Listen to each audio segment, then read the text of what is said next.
მოგესალმებით. დღეს მოდი ნიკოლოზ ბარათაშვილის ბედი ქართლისაზე ვისაუბროთ.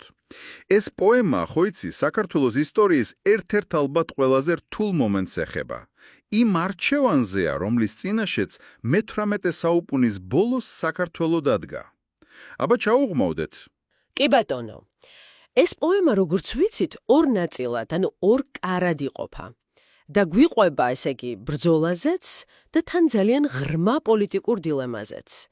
საინტერესო ისაა, რომ ბარათაშვილი ამას წერს 1929 წელს. ანუ 10 წლეულების შემდეგ. აღწერილი მოვლენები კი 1795 წლისაა. კრწანისის ბრძოლა და მის შემდგომი პერიოდი. ხო, პირველი კარი სწორედ მაგით იწყება კრწანისის ბრძოლის სამზადისით. მეფე ერეკლე მეორე, პატარა კახი, ხო, უპირისპირდება აღა მაჰმად-ხანს და ის სცენა ერეკლე რომ ლოცულობს, ძალიან ძლიერია. ხვდება რამხელა საფრთხეა. საქართველოს დღეს გარდუწყდება თვისი ბედი და უბედურება. აი პირდაპირ გრძნობა სიმძიმეს. ნამდვილად. და ბარათაშვილი ხაზს უსვამს, რომ ეს უთანასწორო ბრძოლაა. მტერი არის ძლიერი, რისხვიანი, ურიცხვი. ქართველები კიდევ, რა თქმა უნდა, თავდადებით იბრძვიან, ხმალს ხელი იკრეს მამა პაპურად და დაერივნენ თავისებურად. თავიდან იგებენ კიდეც, მაგრამ ძალიან დიდი დანაკარგის ფასად. ბევრი გმირი იღუპება. თან ისიც აღსანიშნავია, რომ ბევრი სახელიც კი არ ვიცით. დუმილნი ხფარვენ ერთგულთა ძეთა. ესეც. კი, ეს ძალიან რომანტიკულია, უსახელო გმირები. და როცა ერეკლე ხვდება, რომ მეორე დღეს მტერი კიდევ უფრო დიდი ძალით მოვა. გადაწყვეტს სტრატეგიულად თბილისში, ნარიყალას ციხეში გამაგრებას. როგორც ამბობს, ზოგჯერ ხერხი ღონეს ჯობია. ლოგიკური ჩანს, არა? კი, თავიდან თითქოს ამართლებს კიდეც ეს ნაბიჯი. მტერი 3 დღეს უტევს უშედეგოდ და უკვე წასვლასაც აპირებს თითქოს.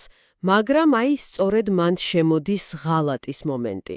მაგრამ იუდა ჟამს ეძიებდა. ციხეს შიგნიდან ტეხენ სამწუხაროდ და აღა მაჰმად-ხანი თბილის აოხრებს. ერეკლე იძულებულია მთიულეთში გაიხიზნოს. და ამის მერე მეორე კარში სურათი სულ იცვლება. ბრძოლის ველიდან გადავინაცვლებთ არაგვის პირას. დამარცხებული მეფეა, დაღონებული, მშვენიერი ბუნების ფონზე ესაუბრება თავის მრჩეველს სოლომონ ლეონიძეს. აქ უკვე სხვა რამეა მთავარი. სწორედ. აი ეს დიალოგია პოემის გული შეიძლება ითქვას. ერეკლე ხატავს ქვეყნის მძიმე მდგომარეობას შიდა დაპირისპირება. როსყმანი ჩემნი, ურწიერთს ბძარვენ. მუდმივი თავდასხმები, სპარსელები, ოსმალები, ლეკები და გამოსავალს ხედავს ერთმორწმუნე რუსეთთან კავშირში. იმედი აქვს, რომ ეს ქვეყანას ფიზიკურად გადაარჩენს. მან მოსცეს ქართლს კეთილდღეობა, ანუ მშვიდობა მოუტანოს, თუნდაც დამოუკიდებლობის ფასად. მაგრამ სოლომონი სულ სხვა აზრზეა, ხო? მისთვის და მისი ცოლისთვის, სოფიოსთვის მთავარია თავისუფლება. აი ეს ფრაზა. არად მიაჩნით უბედურება, თუ აქვთ თვისჭერთ ქვეშ თავისუფლება. და ის ცნობილი მეტაფორა გალიაში ჩასმულ ბულბულზე. ისინი კითხვის ნიშნის ქვეშ აყენებენ საერთოდ, რამდენად შეერწყმება ქართული და რუსული თვისება, ანუ ხასიათი, ოდეს თვისება ერთა მის შორის სხვადასხვაობდეს. კი. და მნიშვნელოვანია გვახსოვდეს, რომ ეს დიალოგი, აი კონკრეტულად ეს საუბარი ერეკლესა და სოლომონს შორის, ბარათაშვილის შექმნილია. ისტორიულად ასეთი რამ არ მომხდარა. ეს ავტორის ხერხია, რომ დაგვანახოს ის ორი პოზიცია, რომელიც მაშინდელ საზოგადოებაში იყო. რეალობა კი იყო ის, რომ ერეკლემ სცადა ევროპასთან დაკავშირება, მაგრამ უშედეგოდ. არჩევანი იყო სპარსეთს, ოსმალეთსა და რუსეთს შორის. 1793-ში ხომ დაიდო გეორგიევსკის ტრაქტატი. მაგრამ რუსეთმა პირობა დაარღვია 1795-ში, კრწანისის დროს. და ბოლოს 1801 წელს ერეკლესა და მისი შვილის გიორგი XII-ის გარდაცვალების შემდეგ რუსეთმა საერთოდ გააუქმა ქართკახეთის სამეფო. პოემით აანალიზებს წარსულს იმ ტრაგიკულ არჩევანს, რომელმაც საქართველოს ბედი ფაქტორებად განსაზღვრა.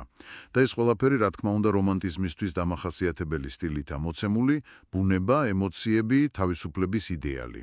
დიახ, ზუსტად, ეს არის ერთგვარი პოეტური რეფლექსია წარსულზე, რომელიც მომავლის კითხვებსაც სვამს.